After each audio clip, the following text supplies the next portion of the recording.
Hey, Beacon. Welcome back to your Bounce Back Blueprint Community Podcast.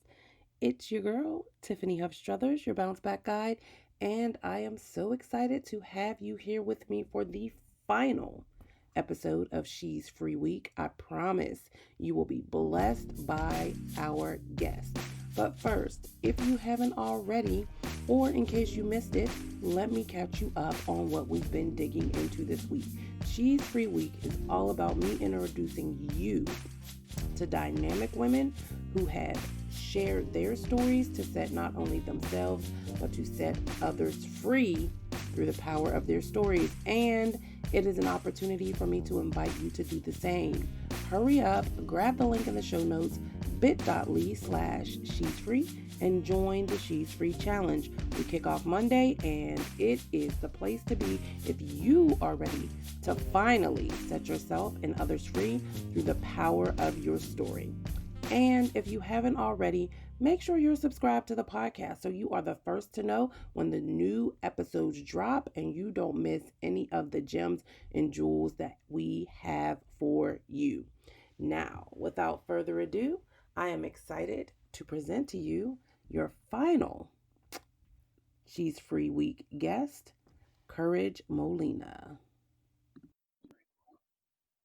Ladies, you are in for such a huge treat today. And I know I've been saying that all week long, but I mean, today you getting ready to get something really good. If you don't have your journal, you need to go and grab it. We are being blessed by the phenomenal Courage Molina this morning, whenever you are listening. And so I want you to be sure that you read her official bio, which is in the show notes. But of course, I am going to let Courage introduce herself because I think we do the best at introducing ourselves. So Courage, please tell the Bounce Back Blueprint community who you are in your own words beyond the bio. Oh my gosh. First of all, thank you so much for having me. Okay. I feel so special. I just told my kids this morning, I'm like, I have an interview because, I'm about to be a celebrity. But I feel so About to be. Listen, have to gas myself up before an interview because I'm nervous a lot of times, but I'm so excited to be on here. And I know that you take your platform very seriously. And so I don't take it lightly to be here. So thank you. Thank you. And so I'm Courage, first name Courage, last name Molina. I am the Chief Courage Crusader, and I help women to become bolder, more confident, and courageous enough to be who God has called them to be, to do what God has called them to do, and to take possession of every single solitary thing He said they could have without question, without hesitation, right? Without a breath, because you said all of that without even taking a breath. Because I feel like, let's go. I'm always ready on one. Yeah. I believe I've been called to declare war on fear and doubt. It's not about being fearless, but it's about helping women to, do it afraid. Yes. Yeah. So that's who I am in a nutshell. In a nutshell, yes. That's very, very modest. Even though it's bold, that's a very, very modest introduction of yourself. I'm going to let you have that. So I want you to tell us a little bit about who Courage was before she became the Chief Courage Crusader. Well, first off, I was born to Quisha Shantae Patterson. And when I was about 6 months old, my grandmother, she's not really my grandma, she's my auntie, but that's a whole nother thing. We call her grandma, so that's all that matters. But for accuracy's sake, So my grandma is the one who gives everybody their nickname. She saw this picture of me. I was about 6 months old in an outfit that was too small, that had a bonnet on it, that had these scalloped edges. So it kind of looked like a lion's mane.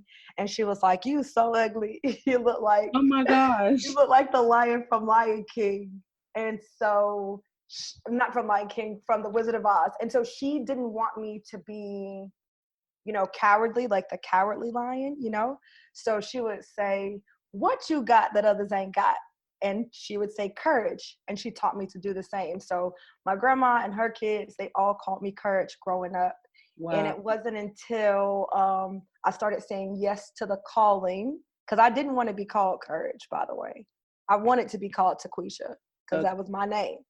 But you know how we are in these Black families. Somebody give you a nickname, that's pretty much it. That's it. You're going to be man, poo forever. Listen, that's what you're going to be for forever. And so what's crazy is that it wasn't until I got to the other side of my depression that God really started leading me down this place of being courage, you know?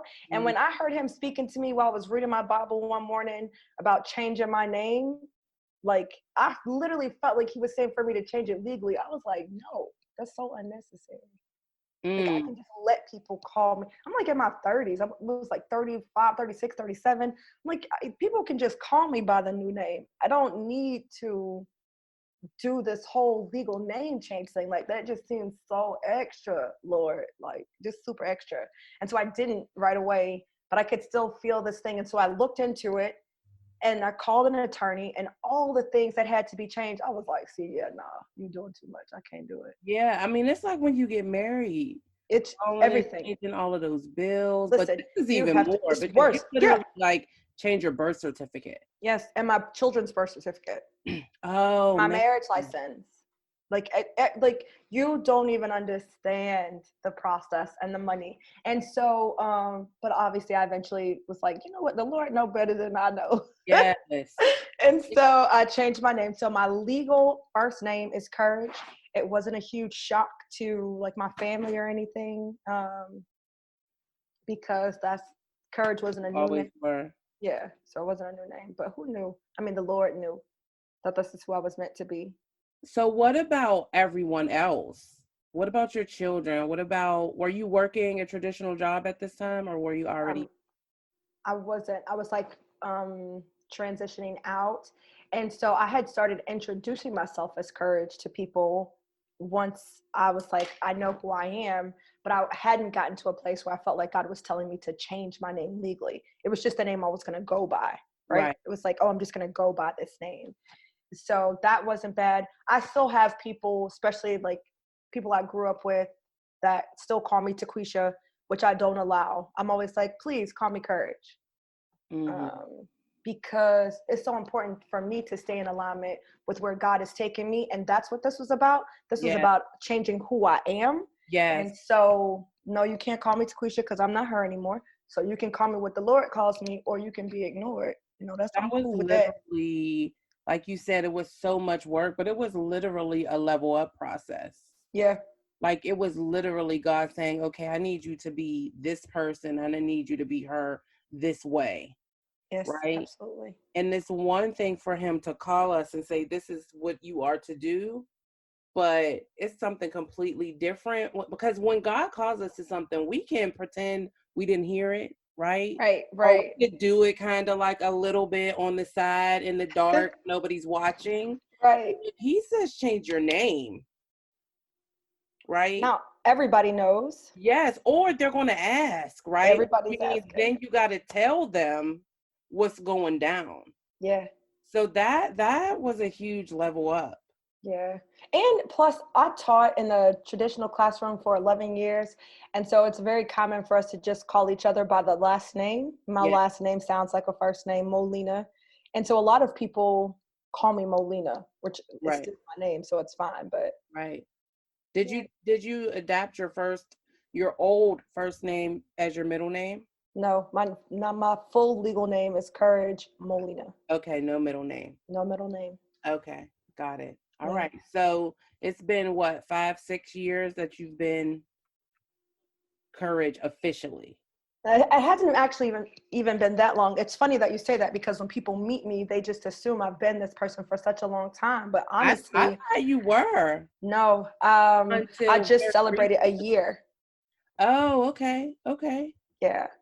But that is the beauty of like that type of transformation, that it is so quickly when you see who you are and like who you've been called to be, when you step into it, the growth and the progression is so much faster than it is when you're like struggling. Right. Seamless. Yeah. Right. So I didn't have to struggle to present myself as Courage. When people meet me and I say my name is Courage, they're like, yep, Period. Of Yeah. course that's your name. Of course that would be your name, because I embody that, and it's easy to embody because it's who I am, you know? So there's not a lot of like, oh, she doesn't seem like a Courage, you know? Right.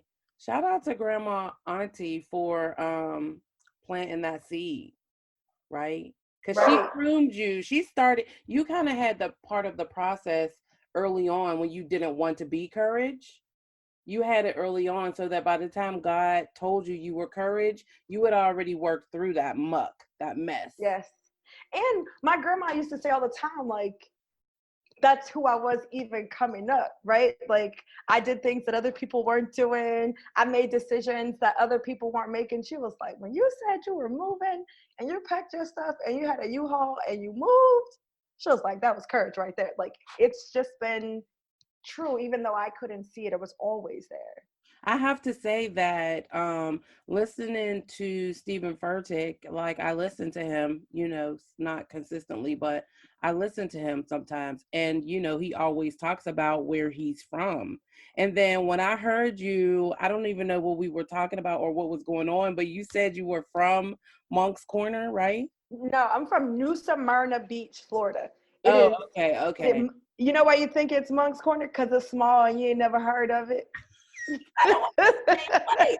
I was like, wait, is she from the same place as Stephen No, Furtick? I'm from New Smyrna Beach. It's because it is the way he describes, he did an interview where he was describing Monk's Corner. That is New Smyrna Beach, right? Okay. Where he looked to see if there was anybody famous from that place, and if they were in his same age, like he was like, oh, I might know them. He ended up Mhm. doing an interview with Charlemagne the God. That's how it is. It is a very small place. It only takes about 5 minutes to figure out who somebody you don't know is related to, and then you know the person that they're related to, right? Like, Right.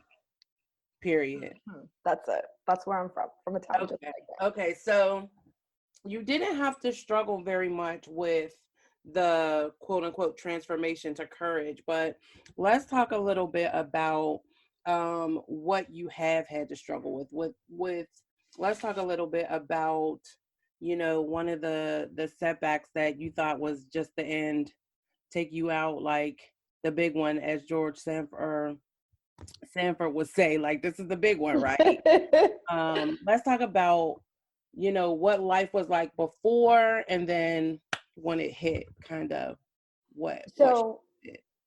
I was relatively confident, you know, coming up. I was relatively bold. I had a pretty good childhood. You know, I did grow up poor. I grew up in a single parent household, but I grew up in a neighborhood where everybody grew up like that. So It it was wasn't like, oh my gosh, I don't have a dad. I didn't. Like, I can count on one hand how many people like had dads that I was close to that were in their home still. You know, so I felt like my life was pretty good. So I had a decent amount of confidence. And then I got pregnant, and I still was confident. Even in that, I was pregnant in ninth grade. And when I decided to keep the baby and have the baby, you know, everybody was like, oh, are you concerned about what people are going to say? But I was real scrappy. So I was like, nope, somebody say something, they ain't going to say it to my face, you know? So I was always, I was just kind of that ready way, to go. ready on one, you know? And then my boyfriend at the time, who's now my husband, and we just got really serious, having kids together at such a young age and then moving in together by the time we're 18. It was a lot. But what started to happen is at some point, I don't even know how, but at some point, the fights and things that we would have, the arguments that we would have, the way we fought, and we were a very volatile couple. Um, Name calling, I would swing on him. I didn't stop being scrappy, you know? So we would get into like physical altercations, and it was like no holds bars with each other as far as like the things that we would say. And he kind of grew up with this mentality, anything goes in an argument. Like you can say anything just to like to hurt the person. I did not grow up with that.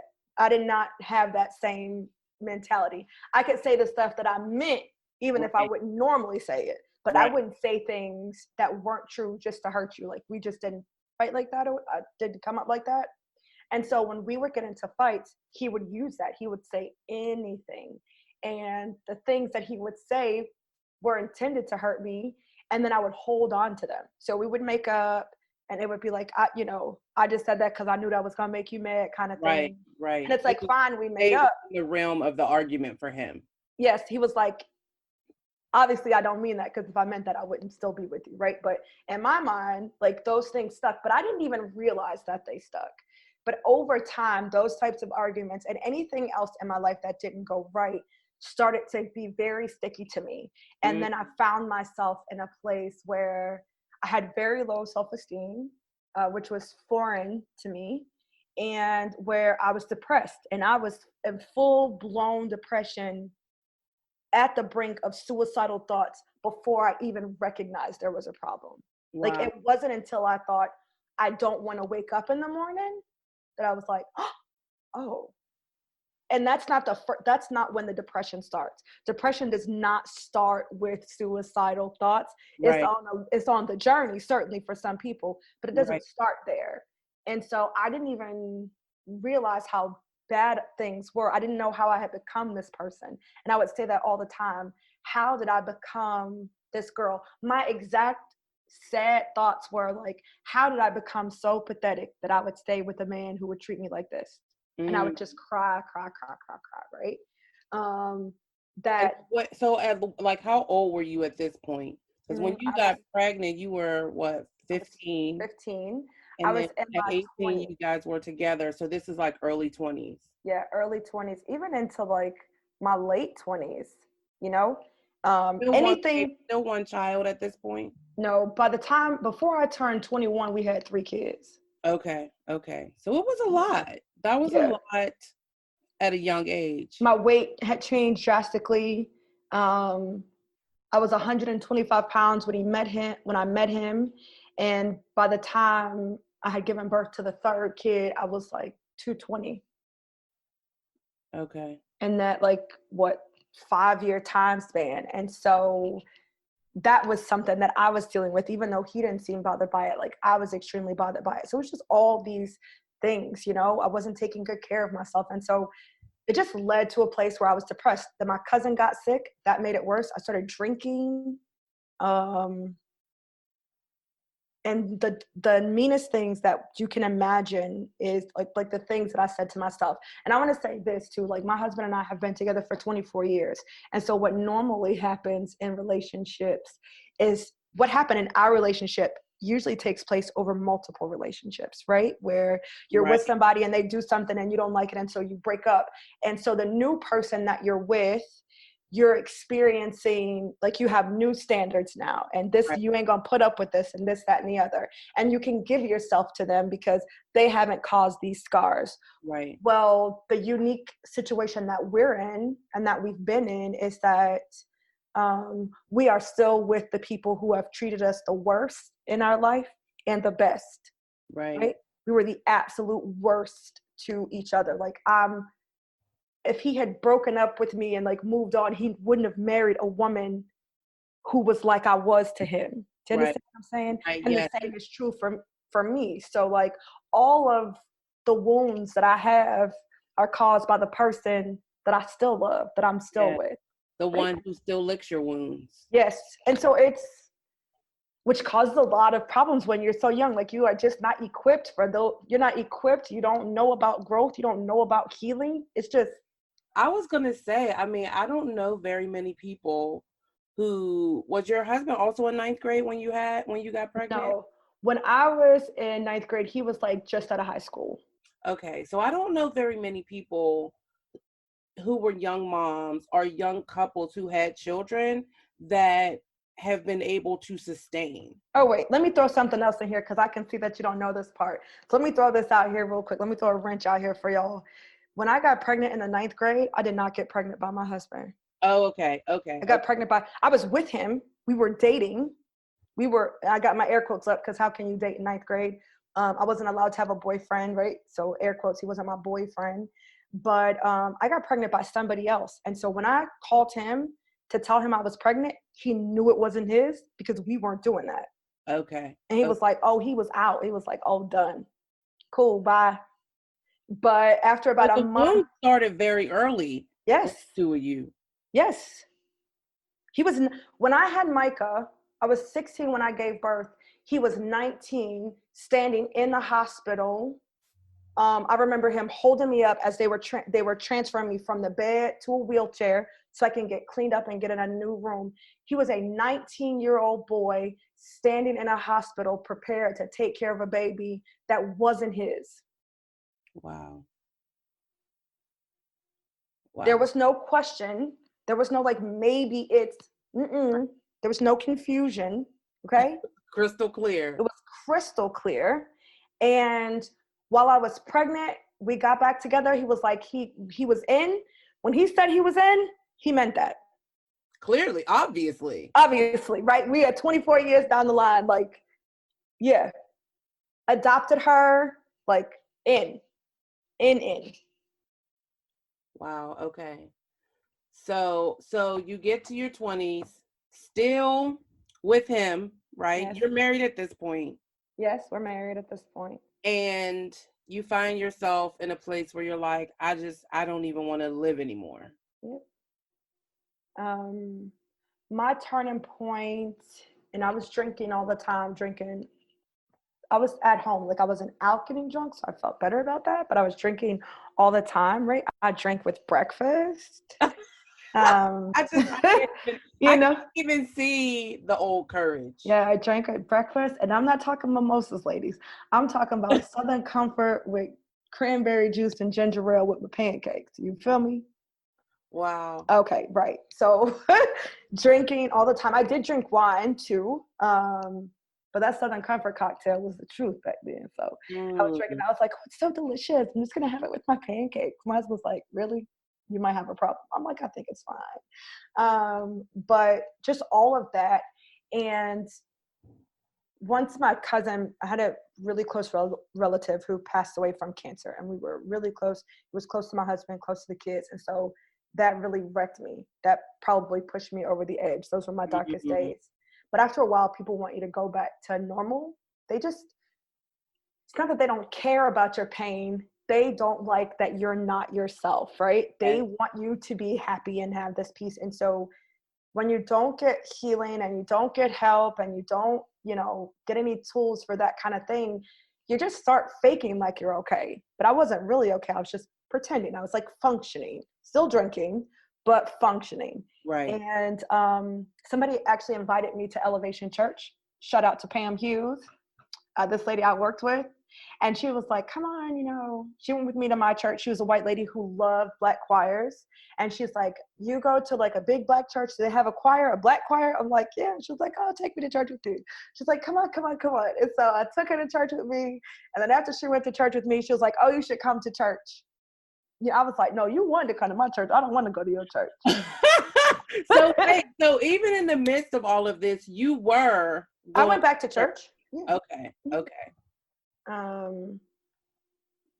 It wasn't in the midst of like my worst days. It was just like, okay, I have to get back to normal. Like I have to. It was part of the act. It was part of the act. So I went to because I stopped going to church during my dark days. I don't want to hear about the Lord. He let my cousin die. No, we cool. No, he cool. He was cool with that. So we're gonna be cool with this separation. So I was not. Me and the Lord were not on speaking terms. He was talking to me, but I wasn't really talking to him. Yeah, I tell people all the time, there was a time in my life where God would call and I would be like, please hold.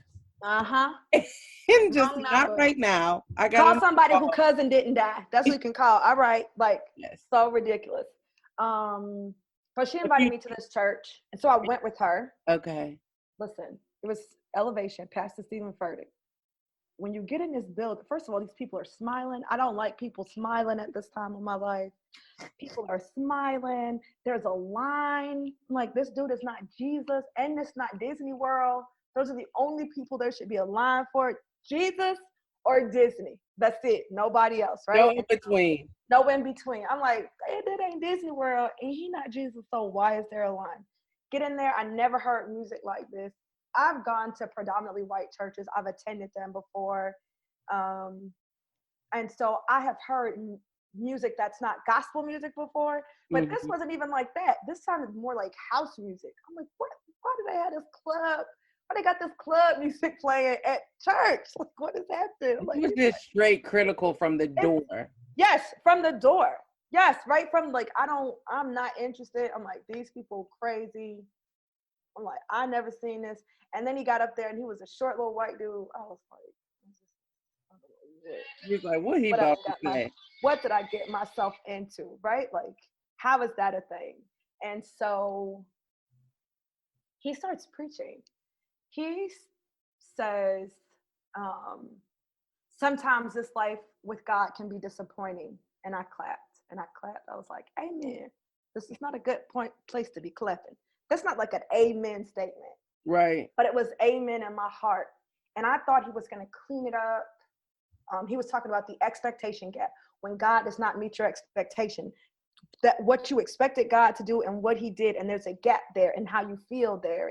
And he didn't clean it up. He was like, sometimes they do die. Sometimes the marriage ends. Sometimes you lose the house. You know, he was like, that's true. And God is still good. And that was the first time that I considered that things could suck and God could be good.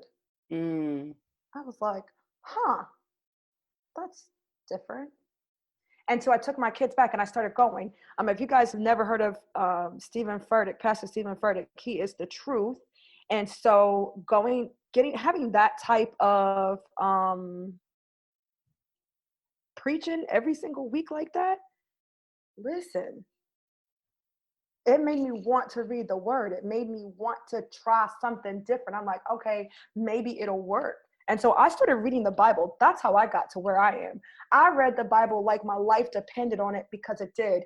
He preached so well, and it was like so much about application. There was so much power and encouragement behind it that I wanted that for myself. I'm like, I want to feel like he must feel. How often is he reading his Bible like, what he doing? Because I need to figure that out so I could do it.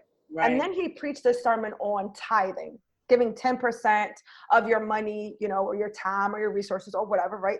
That type of sermon. And I started thinking, what would it look like if I gave God 10% of my day? That's 2 hours and 24 minutes. I was like, oh no, I can't do it. Yeah. I was a classroom teacher. I had 3 kids and a husband, and I do not have 2 hours and 24 minutes to be reading no Bible every day. That's a lot, friends. But I couldn't shake that what if.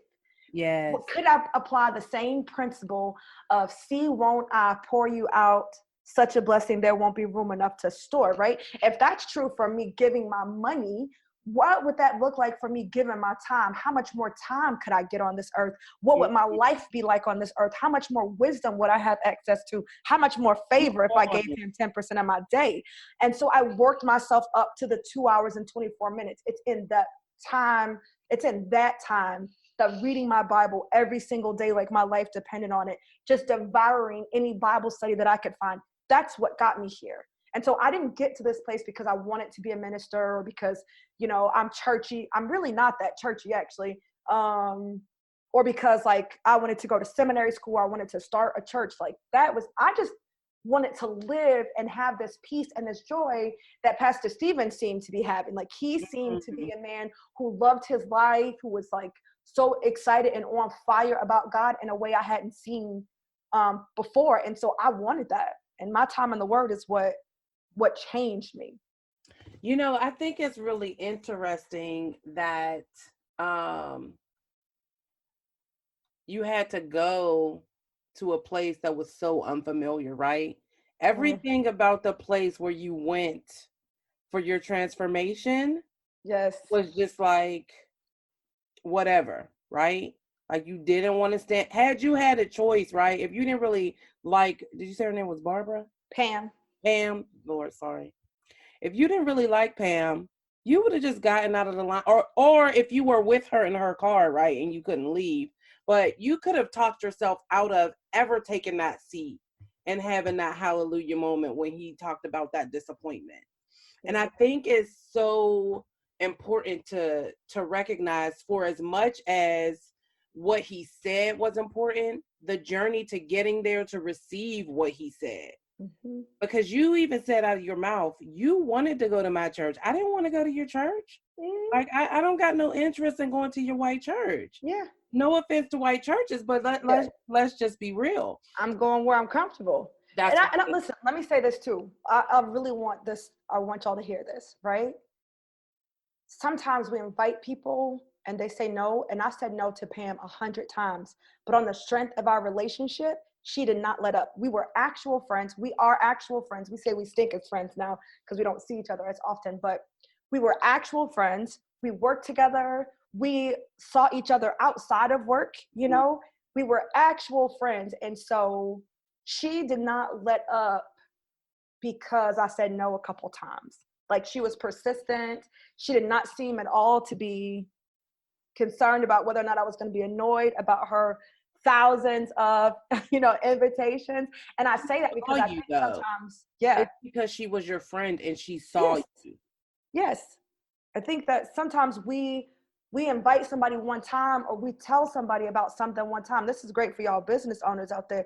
You tell somebody about this thing that you have one time, and it's good. And because people are not necessarily responding the way you want them to, now we're not sending it. No, she was going to go until she said, I was going to keep asking you until you just went. Like, let's just go. It's one time. You've been other places you don't like to go. Let's just go here and Right. we'll get something to eat afterwards. And then, that'll be it.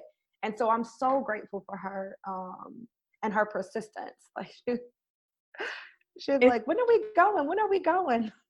I had a very similar experience. I lived very briefly in North Carolina, and I went when I got there, I found the church that I went to at home. Basically, I looked for what I was used to, Mm-hmm. Black Baptist Church. And one of the associate members there went to a Bible study at another church, which was a predominantly white church, white pastor. And she told me, she said, Tiffany, I really think you would like it. Why don't you come to a small group with me? And I'm like, okay, this church had like 20 small groups going on at one time. Right? She gives me the directions. I pull up. And so, first of all, I thought I was going to get out of it because I had two small children. I was in a city I didn't know. I'm like, oh, I don't have childcare. She's like, oh, they have childcare. Every service has childcare. I'm like, all right, so I got to go. When I tell you, when I pulled into the parking lot number one, I was like, is this a church or is this like a campus? So already I was in my feelings, kind of like you. There wasn't a line because it was small group, but it was like, I don't want to be in one of these televangelist churches where they, blah, blah, Mm-hmm. blah. And when I tell people the story, I say all the time, when I got into the vestibule, you know how like on Touched by an Angel or like a random corny show, the light shines down, Yes. you hear like, oh, Yes. I had a moment like that. I stood in the vestibule and it was just like something came over me. But it was it was like real quick, like 3 to 5 seconds. And so after that, I was still skeptical.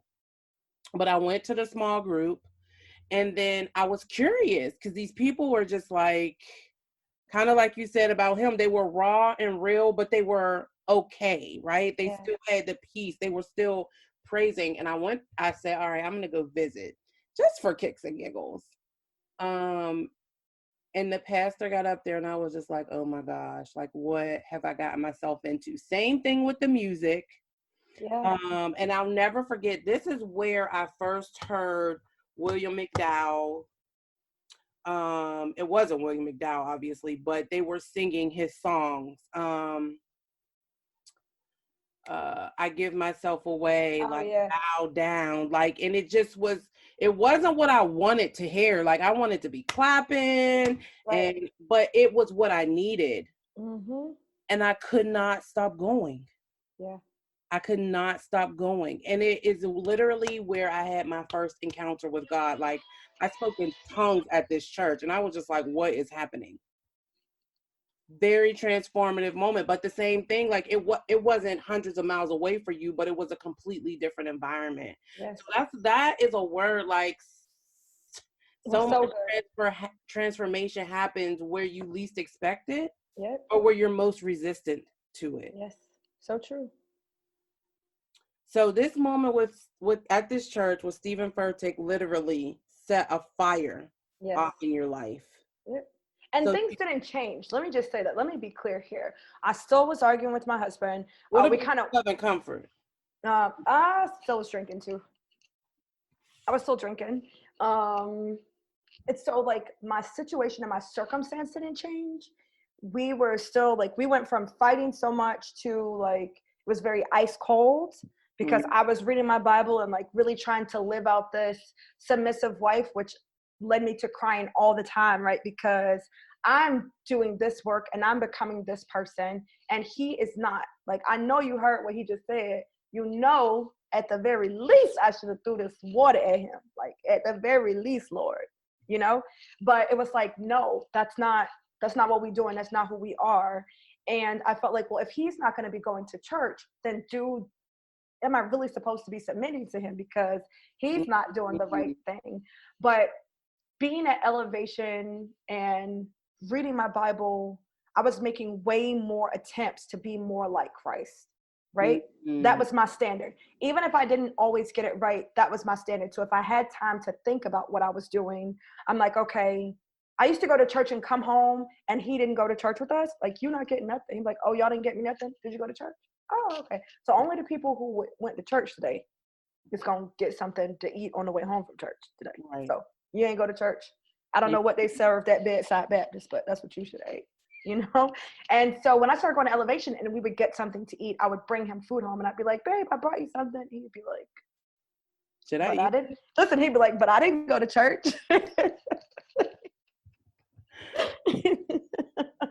I'm like, yeah, but you're hungry, right? He's like, yeah. And he's like, okay, you know? So it was like, things were changing. And then because I was changing, that changed the environment. We have so much influence and impact in our homes. We set the tone. We think we don't set the tone when we're not in control and we don't realize that we set the tone, but we set the tone. I set the tone in this house. Okay. So you can be mad, but unless I am mad with you, the tone of this house is not going to be like aggressive. I'm going to smother that right out. That's good. Smother it out with the spirit that I have. Smothered, done. But instead of doing that, you know, we want to fight and we want to combat and like try to get them to change. Somebody used to say, we're supposed to be the thermostat, but we behave like thermometers. So we gauge the temperature. And so now whatever you are, I'm going to meet that instead of changing the temperature. Yes. You know? Setting it. Yes. And so my life didn't change overnight. And it was crazy still over time. This reading the Bible this way, that happened over periods of like a few years, right? And so I was reading my Bible all the time. I got a new job. I was feeling it, like I was living life. And I can say this, that time, my time in the Word, that growth changed who I was as a person. So it impacted my children, my husband, how I went after jobs. I remember the last teaching job I had, I was in the top 10 paid teachers for a K-12 school, and I was at the bottom as far as credentials were concerned. The bottom. Okay? And I can say that the boldness that I had, the attitude that I had going in to get a job was different from who I was before I had spent time in the Word. Like, that time in the Word did not just help me to overcome depression. It helped to save my marriage. It helped to change who I was and how I walked into a space. So it permeated through every area of my life. Every place I went, I was different. Overflow. Yeah. Every place I went, it was like, it wasn't even a thing. No, I'm not coming. If you can pay me this, or I don't even have to work here. Like, it's cool. I never had that attitude before. So what happened or what shifted that you exited the workforce or that you stopped teaching? It was time. I was at a great school. I was spoiled rotten. I was the Spanish department head, which does not happen when there is a native speaker there. And I'm not a native speaker, but I still was Spanish department head. And I was spoiled because I had revived their Spanish department. I had been there for 4 years. They were aggressively recruiting me. And so they treated me well there, but it was time for me to go. I could just feel it. It was already time. A year before I left, it was time.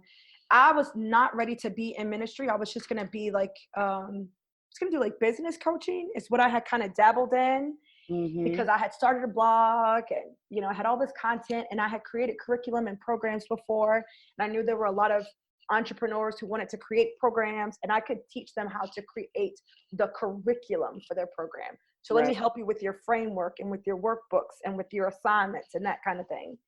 And I wanted to do that. I quit my job expecting to do that. My website was about that. All the work I had put in while I was teaching was about that. And then the weekend after I quit my teaching job, I felt like God flipped the switch. It was like I'm sitting in a hotel room, getting ready for a conference in New York. This is a brand new website. I'm presenting myself as a, you know, content marketing coach or whatever, right? That's what I'm practicing my 30-second speech. And then I immediately felt overwhelmed by the sense of like, this isn't what you need to be saying in these rooms. And I burst into tears. My best friend and business partner was there. She was like, what just happened? And I'm like, the Lord is telling me to go into ministry, but I didn't quit my job for ministry. Like, he's tripping. I'm like, my husband agreed to me quitting so that I could do this work. Now the Lord is tripping, talking about. So I'm like, I never told you I was gonna do no ministry. Like, I never said that, Lord. So I don't know where you got this information from because I never agreed to this. And so I'm at this conference. I didn't even have a 30-second spiel. I'm a person who's now unprepared for something I've been preparing for the last 10 months. You thought. That's actually where I met Patrice Washington of Redefining Wealth. That's the conference where I met her for the first time. And it's at that conference that the Lord was like, oh, he wanted me to give a word to Patrice. Okay. And I was like, first of all, you just had me crying in the room. Now I'm not going to be a business coach. Now you want me to go say something to this lady. I don't know her from a can of dang on paint to be telling her, oh, the Lord told me to say something to you. I'm like, bro, you tripping. I ain't saying nothing to that lady. I don't know her. No, but I bought her book, right? And she's a money girl. I bought her book and I wasn't going to say anything. I didn't stand in line to get it autographed and we had access to them. And she saw me and she waved me over. And I was like, man, if this lady don't leave me alone, because I already told the Lord I wasn't going to say nothing to her, right? That's one thing. But now you calling me over to your table. Now I have to say what the Lord said. Like, ma'am, what are you, like, why? She's like, don't you want me to sign your book? And I was like, I guess.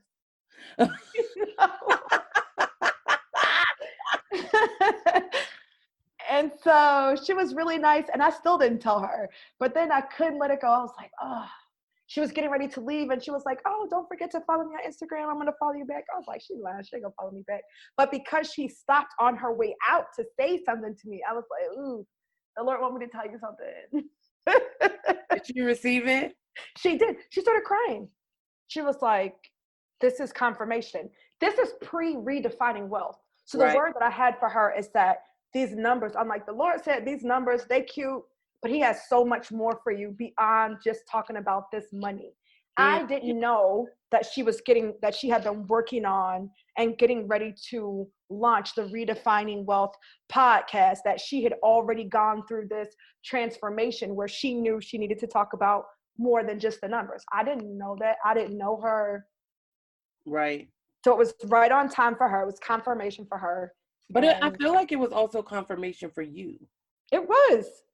So what did you say, since you had to nix everything you had prepared, when it was time for you to give your spiel? What did you say? I didn't give a spiel. I said, you know, God led me to quit my job. And so I quit. And they're like, oh, what are you doing now? I'm like, I don't know. Me and the Lord haven't talked about that yet. Like, I didn't pitch anything. I didn't pretend like I was doing something that I wasn't doing. What's crazy is that I'd already started talking a lot about like my faith on social media. I had already been doing this thing called the DOC, Dose of Courage.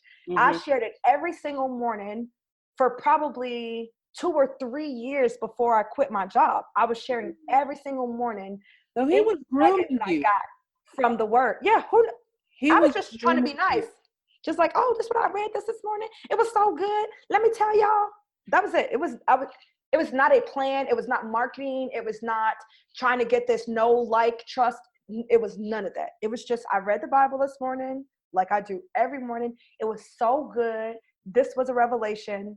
I got to share it with somebody. Literally, that was it. And literally, that has become your work. Yes, that's what I do. That's who I am now, right? Yes. Dose of Courage is a ministry for women. The work that I do now is still helping entrepreneurs, right? But it's very much ministry. It is. Yeah. It's very much ministry, and I just listening to you as we're having this conversation, I see even how much more aligned we really are. The work and I think it's amazing how on fire you are to help people realize how important it is to get into the word. And now I understand why. Yes. I see where it started and how it started and why it started. My husband says I don't forget anything, and he's very accurate about that. So I don't forget, and I prayed that I never forget how I felt in the bathroom on the floor the many times I contemplated suicide. I don't ever want to forget the desperation that I felt when I left my keys and my ID in my car, and I left my kids and my husband, and I walked out of the house with the intention to walk into oncoming traffic. But my friend found me. I don't even know how. I'm like, how did you even find me? I didn't have my cell phone. Like, I don't know how she found me. She was like, well, you said something the day before, and then nobody could get in touch with you that day, and I came to your house. She left work in the middle of the work day. Wow, just because she just felt it. She felt it. Like, it was insane. I'm like, how did you find me though? She was like, well, I knew you were walking, so I thought you couldn't have got far, so I just was driving all over the place. And she pulled up on me in a parking lot. I was sitting down on the ground in a parking lot, trying to think of like, where could I go where I could run out into the street, and like, I wanted to be killed on impact, right? Like, I didn't want to suffer. I remember how bad I felt, and how heavy that depression was, that I would have chosen death over raising the children that I loved. And you know what I'm saying? Like, I don't forget that. I remember how I felt. I remember those days. It's not just like a one-time thing. I know when people talk about what they've been through, it's like, oh, they experienced it in a moment. No, this wasn't a movie. This was every single day, 24 hours a day, 7 days a week. That heaviness was with me. And so I pray that I never forget the weight of that. And realizing that the difference between, how I fell into that depression, and I have gone through things since then that I never would have survived if I had been the same girl. Right. I had one relative with cancer. Right now I have two. Right? 2019 was a rough year. We were working and making regular money. I stepped out on faith to do something that God told me to do, and my finances tanked. Like, when I tell you, we had not had such a small amount of money coming into this house. We was doing better when we lived in the projects, and that is real. Okay? Mm-hmm. I never would have been, and I cried and stuff on that side of it, but I never got to a place where I doubted my value. I don't care what kind of arguing my husband and I did, and we did a ton of arguing last year. Last year was our probably one of our worst years. 2019 was a really rough year for us, like in our marriage.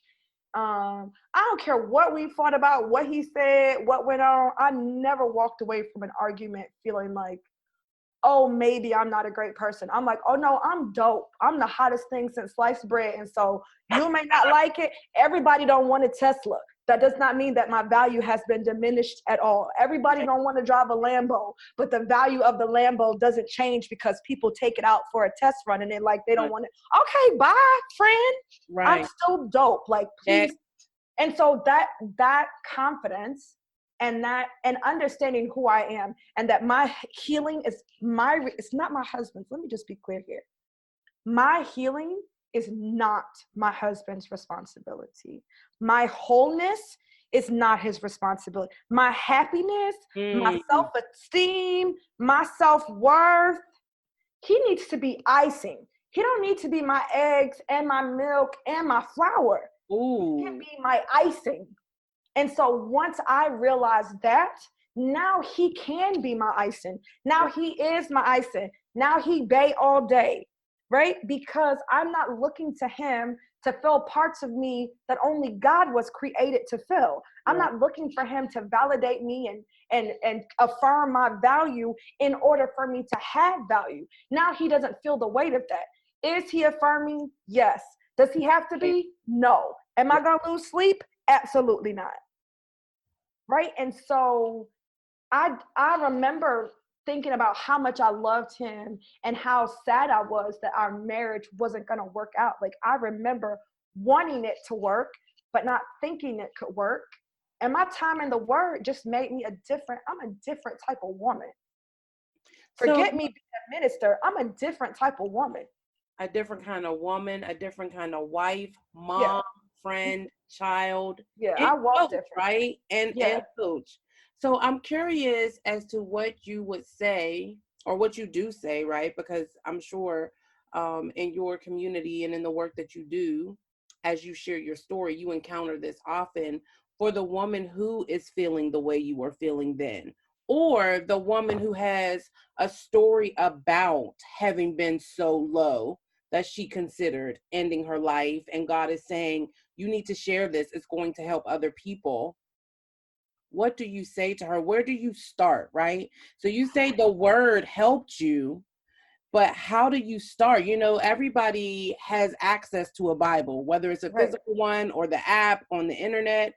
But how do you know where to start reading? How do you know what to study? How do you, what is your quick start guide to spending that time in the Word the way you started to? And again, it's not an overnight process, right? It's not. It takes time. It's a build-up.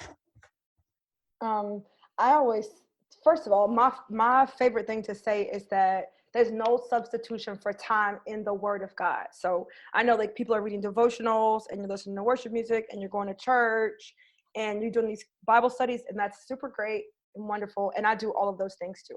And people are like, oh, well, I pray and I talk to God. And I think that's also great, right? I pray too. There is still no substitution for the Word of God. The key to this transformation is a relationship with God. And it is impossible to have the most intimate relationship that you can have with God and not be in the Word. Because in the book of John, it says, in the beginning was the Word was with God, the Word was God. John describes Jesus as the Word made flesh. So if I'm going to have an intimate relationship with Jesus, it requires me spend time in the Bible. Now, I started in the book of Genesis. I started in the beginning. Okay. And I could say easily for you to go to like New Testament because it's easier to read, but I stand by starting from the beginning, right? And it's not about where you start, it's about what you consider while you're reading, right? So if you just cannot get with me starting in Genesis, that's fine. Start wherever. But where you start, think about this for every single passage. What does this thing reveal to me about the character of God? Realize that these people were actual people. How can I relate to some of the struggles they are facing in this passage, and pay attention to how God responds to them? Because that's why I got with the Old Testament. When I read the Old Testament, I think that is why I became so bold so quick. Because those people were so ratchet. And so it was like, if they're so ratchet and the Lord is blessing them, then I don't care what these church folks say, I'm about to get my blessing because I ain't slept with nobody's husband. So boom, I ain't killed nobody. Boom. Like, anything you have done, there is somebody in the Bible that has done worse. Right? And it's like, you can find that you haven't done everything they've done. They was sleeping with each other, sister, husband. They was lying all the time, still being blessed. That's what I saw in Old Testament. I saw Abraham given a promise by God, and then he followed what God said. And then when he went to where God told him to go and they asked him who his wife was, he lied. Yes. I'm like, how that's still your dude? Yes. Like, there was a whole lot of messiness. Yes. In the So Old Testament, yes. I that's have what to I feel agree with like you you can there. go anywhere, but wherever you go, I love Genesis because it really helps you to see the power of God. And I think that a lot of times we feel powerless or we're concerned about what consequences are going to be. But when I realize that I'm a child of the Most High God and I understand the power, right, that is God, it helps me to like really get a true perspective on how big my problem is. I will tell anybody anytime, you don't want smoke with me because my Father in heaven is so serious. Girl, you don't want, listen, Linda, you don't want the smoke, okay? My Father will shut this whole company down. Y'all will be bankrupt messing with me because I'm going to tell him your name and how you Mm-hmm. mistreated me on this day. I have those conversations in the bank. I have those conversations at the doctor's office, like, and they quick to say, "Oh, we don't talk about Bible here." You don't have to talk about the Bible. I'm telling you about my daddy. Okay, let me That's explain right. something to you. So That's I want you to think about how you're going to respond to me. Okay, where do you want to be on the side of this situation when I go talk to the Lord? That's what I want to know. Are you mm-hmm. going to be able to say, "Lord, I did all I could do for that girl"? Or are you going to Mm-hmm. be like, "Oh, I made the wrong decision because I thought like you do you"? Because at the end of the day, I'm going to be taken care of. It's impossible to have that attitude and to actually live that out without time in the Word. And so I think sometimes we have to be intentional. You can Google. There are a million programs out there. For one, Courage Bible University is full of amazing programs. You can go to couragemolina.org, full of amazing programs. You Yeah. just have to be looking for it. Like, are you saying you need something? Oh, people say all the time, I know I should read my Bible more, but you have not even entered into a Google search how to study your Bible. Like, Yeah, and I think too, Courage, one of the things that you said that is literally the summation of what you're saying now is that it got to the point where you were reading it like your life depended on it because it did. mm-hmm. Right? So when your life depends on it, you do the work. And you do it over and over and over and day in and day out because it's literally a fight for your life. Yes, it's a lifestyle. Yeah, it's a fight for your life. Because I had that struggle, and like I said, when I had that encounter at that church, it shifted everything for me because I always had a connection to God, I'll say, right? But Yeah. I also knew that um I was still learning and kind of living off my dad's relationship with God. Like he Mm. was my connection, right? After I went to that church and I had that encounter, everything shifted. That's when I knew God for me, right? Like that's when I started to build my own relationship. And it is something that you have to work at, but it's just like getting to know anybody else. You got to Mm-hmm. put the time in Yeah. or you're never going to really know them. And not just doing it to like check off the list, right? So No. I was very intentional. My reading of the word is because I wanted to know God well, right? I wanted to know God the way Pastor Stephen seemed to know him, right? Mhm. I wanted to have this wisdom so that I can apply it to my life. So I did not have this, "Oh, I should read my Bible" attitude. I still don't have that. I had like you said, if I want to have, the wisdom and the joy and the peace and the intimate relationship with Christ Yes. that is necessary for me to like live out this life that I want to live, then I have to spend time in the Word. And I studied it, listen, people still don't study it this way. I was taking notes. I studied it like I was trying to get a PhD in Jesus.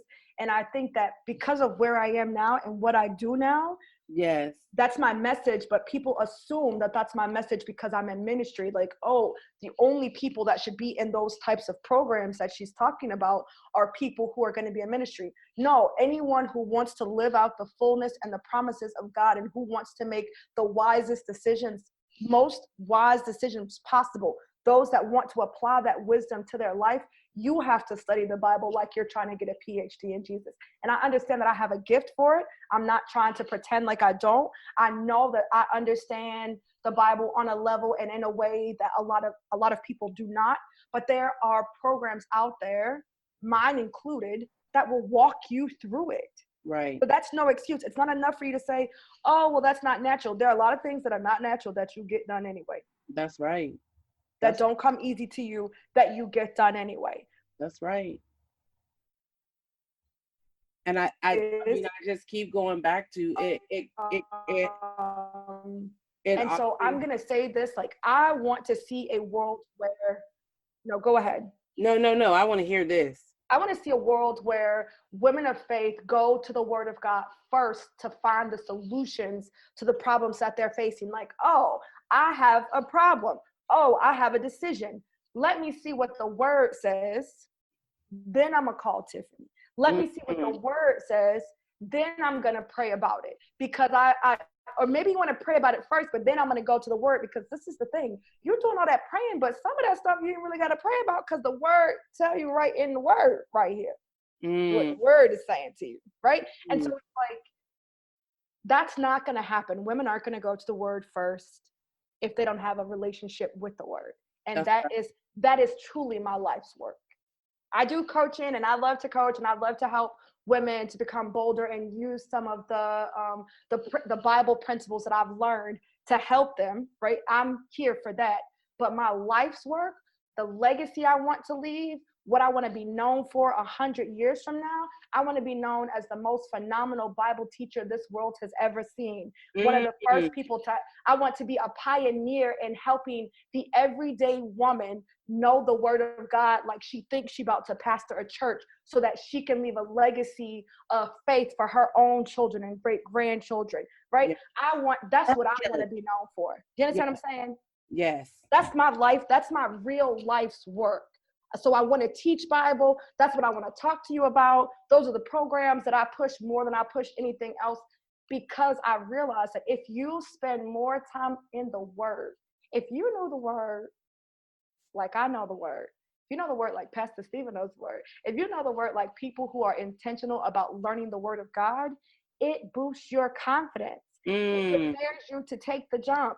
It helps you to fight for the marriage. It helps you to leave when it's time to leave. It helps you to speak out against injustice and discrimination and racism. It helps you as an HR manager to pay people what they're worth, not worrying about what other people are saying. It helps you as a loan officer to give loans to people that you know deserve loans, even if it means the big boss is going to be looking at you like, why are you approving all these brown people's loans? You understand what I'm saying? It helps you to advocate for things that are important to you, whether it is Black rights or civil rights or LGBT rights. It helps you to stand up for the things that are important to you, but you can't do that because you're worried about what are people going to say. You're worried about all these things that you have fear of. You wouldn't have that fear if we spent that time in the word. Period. I mean, that's a mic drop. So I got one. I feel like we could drop the mic there, but I am interested to know, in one scripture, one quote that you would leave with the listeners to plant a seed, as if you haven't planted enough, but to plant a seed that they can grab hold of right now and begin to move forward on this journey to getting into the word, to building that relationship, to, the boot camp, to become an additional courage crusader.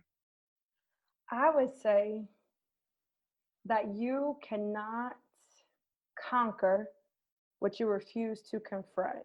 Ooh, that's one of my favorites. Right? I don't know who said that. I say it all the time. Yes, it can't be done. And so if you would confront the truth about why you're not doing fill in the blank, you would probably find it is because of fear, doubt, and uncertainty. And the key to that, to being able to push past that, is spending time in the Word of God. Your confidence can be placed in God when you know who he is. Now you have what you need to confront the issue. Now here comes the conquering.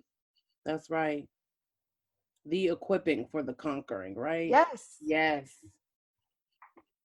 I couldn't agree more. So please tell our listeners where they can continue to get doses of courage and learn more about the work that you do and where you do it and where you are in these internet streets. Where can they find you? You can find me everywhere, basically, as Courage Molina, Instagram, Facebook. I'm Courage Molina. Dose of Courage is the podcast. You can find that anywhere you listen to your favorite podcast and on YouTube. The website is also, you guessed it, couragemolina.org. And what about the Facebook group? And the Facebook group is also Dose of Courage. Okay. It's amazing. That's the online ministry. If you go to any of those places, you will have access. They're all integrated, right? Okay, so if you just go to one place, couragemolina.org, you can find every other place that you need to find. Okay. Yeah, because I feel like that Dose of Courage book will be so instrumental for the woman who just doesn't know let me rephrase that, for the woman who thinks she doesn't know what to do or how to start. Right. So in that Dose of Courage community, you don't have to walk it out alone. Nope, it's there. I'm like literally walking you through. Read this today. It says today, the date, read, and what you need to read in the word. It absolutely does. I can attest. It does. Very straightforward and simple. Yes. Yep. It's so easy to do. So yeah, I hope to connect with y'all, because this is the time. The time is now for us to stand up and be who we've been called to be and take possession of the land that was always meant to be ours and walk in the birthright of wealth that is ours, so that we can put our dollars behind things and in communities that mean something to us. But we, the church, are still begging because we refuse to use the word and learn the word and use that confidence to dominate, right? So the time is now. The time is now. That is, I couldn't be more true. And I'm grateful to have you here for such a time as this. So thank you so much. Thank you for being here, for blessing us, for sharing, for, just dropping those doses of courage. That's what you do. Thank you so much for having me and giving me an opportunity to walk in my purpose, right? Thank you. Likewise.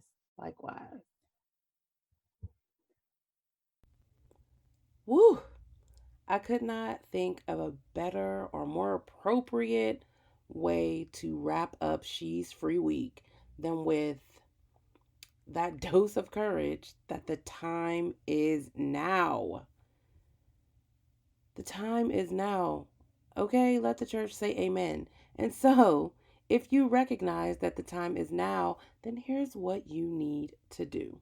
You need to grab that link in the show notes and register for the She's Free Challenge, bit.ly/She's Free, because the time is now for you to set yourself and others free through the power of your story. And I know someone is going to be set free by what Courage shared today.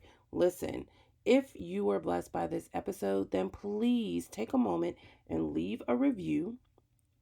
Let someone else know that you were blessed so that they might be blessed as well. When you leave a review, you make it easy for beacons just like you to find the podcast and be blessed. This week has been amazing. The 5 women who have shared for She's Free Week have been amazing. If you missed any of them, you need to go back and dig in deep and get all of the blessings and the jewels and the gems that were dropped. I promise you will not be disappointed. I look forward to connecting with you during She's Free Challenge, kicking off this upcoming Monday, June 22nd. And of course, until next time, God is not going to play you. But if you out here in these streets thinking you're going to be free without sharing your story, sis, you are playing yourself.